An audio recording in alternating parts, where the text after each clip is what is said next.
Friends, ಈ ದಿನ ತುಂಬ ದಿನದ ಮೇಲೆ ಒಂದು ರೆಸಿಪಿ ಮಾಡ್ತಾ ಇದ್ದೀನಿ. ಅದು ಹಲಸಿನ ಹಣ್ಣಿನ ಹೋಳಿಗೆ. ಅದಕ್ಕೆ ಮೊದಲು ಹಿಟ್ಟು ಕಲಿಸ್ಕೊಳ್ಳೋಣ. ಅದು ಹಿಟ್ಟು ಹೇಗೆ ಕಲಿಸೋದು ಅಂತ ತೋರಿಸ್ತೀನಿ ಬನ್ನಿ. ಈಗ ಚಿರೋಟಿ ರವೆ ಹಾಕ್ತಾ ಇದ್ದೀನಿ, ಅರ್ಧ ಬಟ್ಲು. ಅಷ್ಟೇ ಸಮ ಪ್ರಮಾಣದಲ್ಲಿ ಅರ್ಧ ಬಟ್ಲು ಮೈದಾ ಹಿಟ್ಟು ಹಾಕ್ತಾ ಇದ್ದೀನಿ.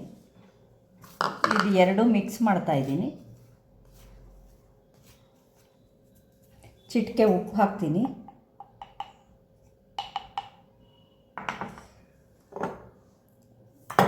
ಸ್ವಲ್ಪ ಆಯಿಲ್ ಹಾಕ್ತೀನಿ.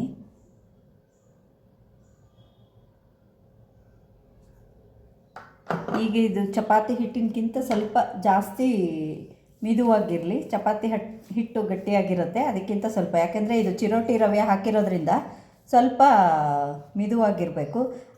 ಕಲಸಿ 2 ಅವರ್ ಬಿಡಬೇಕು ಇದನ್ನು.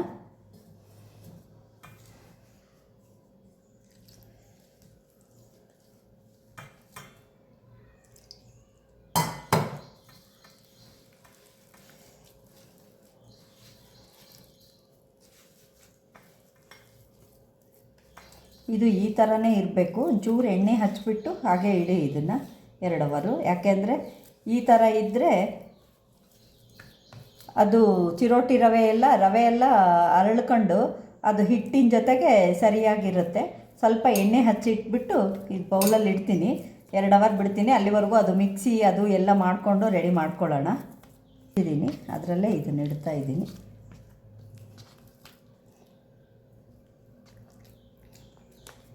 ಇದನ್ನು ಮುಚ್ಚಿಡ್ತೀನಿ. ಇದು ಎಷ್ಟು ಕೊಬ್ಬರಿ ತೊಗೊಂಡಿದ್ದೀನಿ, ಹಲಸಿನ ಹಣ್ಣು 1 ಬೌಲ್ ತೊಗೊಂಡಿದ್ದೀನಿ. 1 ಬೌಲ್ ಹಲಸಿನ ಹಣ್ಣು ತೊಗೊಂಡ್ರೆ 1 ಬೌಲ್ ಕೊಬ್ಬರಿ ತೊಗೋಬೇಕು. ಹಾಗೆ 1 ಬೌಲು ಬೆಲ್ಲ ತೊಗೊಳ್ಬೇಕು.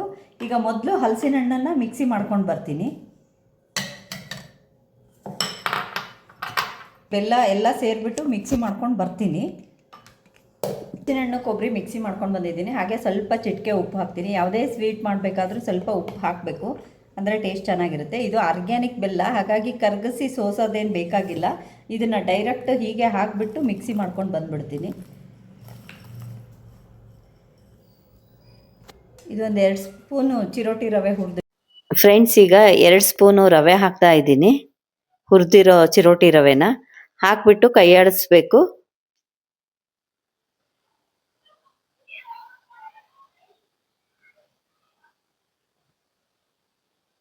ಈಗ 1 ಸ್ಪೂನ್ ತುಪ್ಪ ಹಾಕ್ತಾ ಇದ್ದೀನಿ.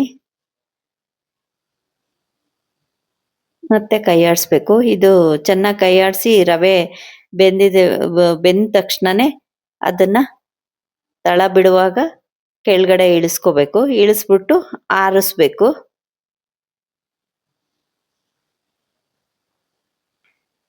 ಈಗ ಇದಾಗಿದೆ ಫ್ರೆಂಡ್ಸ್. ಈಗ ಆಫ್ ಮಾಡ್ತಾ ಇದ್ದೀನಿ. ತಳ ಬಿಡ್ತಾ ಇದೆ. ರವೆ ಹಾಕಿದ್ದೆಲ್ಲ ಚೆನ್ನಾಗಿ ಬೆಂದ್ಕೊಂಡಿದೆ. ಈಗ ಆಫ್ ಮಾಡ್ತಿದ್ದೀನಿ.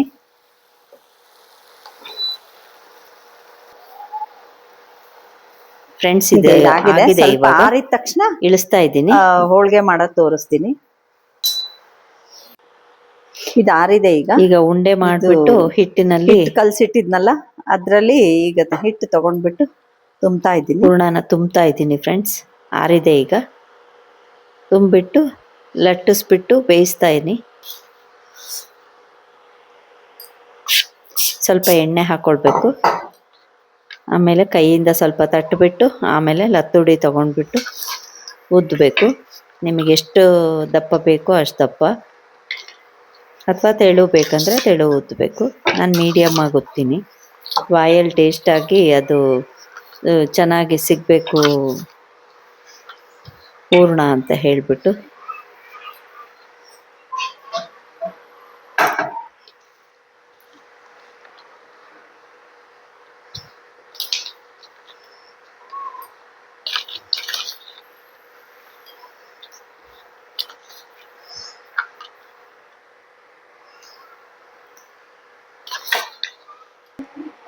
ಉದ್ದಿದ್ದಾಗಿದೆ ಫ್ರೆಂಡ್ಸ್. ಈಗ ಹಂಚಿನ ಮೇಲೆ ಹಾಕ್ತಾ ಇದ್ದೀನಿ. ಮೇಲ್ಗಡೆ ಸ್ವಲ್ಪ ಎಣ್ಣೆ ಹಾಕ್ತಾ ಇದ್ದೀನಿ. ಸ್ವಲ್ಪ ಬೆಂದ್ಮೇಲೆ ತಿರುಗಿಸಿ ಹಾಕಬೇಕು ಫ್ರೆಂಡ್ಸ್. ಅಷ್ಟರೊಳಗೆ ಇನ್ನೊಂದು ಹೋಳಿಗೆ ಮಾಡ್ಕೋತೀನಿ.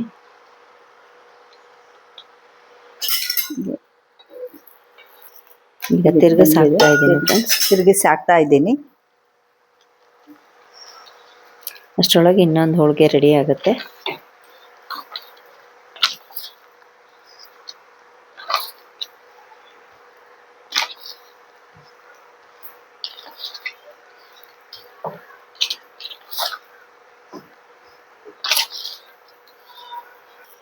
ಹಲಸಿನ ಹಣ್ಣು ಇದ್ದೀನಿ. ಇದು ಒಂದು ಬೆಂದಿದೆ ಫ್ರೆಂಡ್ಸ್. ಈಗ ಇನ್ನೊಂದನ್ನ ಹಾಕ್ತಾ ಇದ್ದೀನಿ ಹಂಚಿನ ಮೇಲೆ. ಆಯಿತು ಒಂದನೇದು ಮಾಡಿದ್ದೀನಿ, ಇದ್ರ ಮೇಲೂ ಸ್ವಲ್ಪ ಮಾಡ್ತೀನಿ. ಈಗ ಎಣ್ಣೆ ಹಾಕ್ಬಿಟ್ಟು ಇನ್ನೊಂದು ಹೋಳಿಗೆನ ಹೋಳಿಗೆನ ಬೇಯೋದಕ್ಕೆ ಬೇಯೋದಕ್ಕೆ ಹಾಕ್ತಾ ಇದ್ದೀನಿ ಹಂಚಿನ ಮೇಲೆ.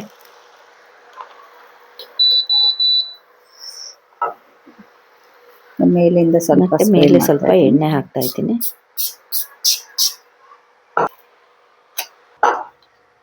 ಈಗ ಇನ್ನೊಂದು ಹೋಳಿಗೆ ಮಾಡ್ತೀನಿ ಫ್ರೆಂಡ್ಸ್.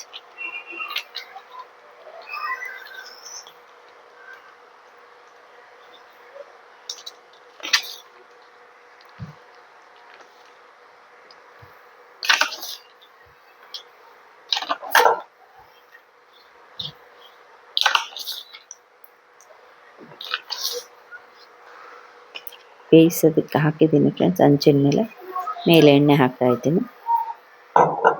ಇದು ಬೆಂದ ತಕ್ಷಣ ತಿರುಗಿಸಿ ಹಾಕಬೇಕು ಫ್ರೆಂಡ್ಸ್.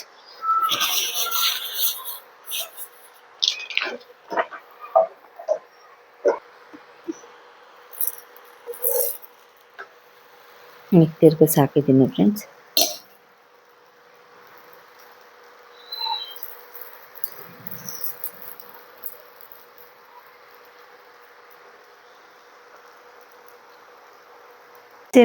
ಹೋಳಿಗೆ ರೆಡಿ ಆಗಿದೆ ಫ್ರೆಂಡ್ಸ್. ನೀವು ಮನೇಲಿ ಮಾಡ್ಕೊಂಡು ತಿನ್ನಿ. ಇದು ಕಡೆ ಹಲಸಿನ ಸೀಸನ್ ನಲ್ಲಿ ಕಡೆ ಹಣ್ಣು ಮಾಡೋದು ತುಂಬಾ ಕಷ್ಟ ಅಲ್ಲ, ಹಾಗಾಗಿ ಚೆನ್ನಾಗಿರುತ್ತೆ. ಮನೇಲಿ ಟ್ರೈ ಮಾಡಿ ನೋಡೋಣ ಅಂತ ಮಾಡಿದೆ. ತುಂಬಾ ಚೆನ್ನಾಗಿ ಬಂದಿದೆ.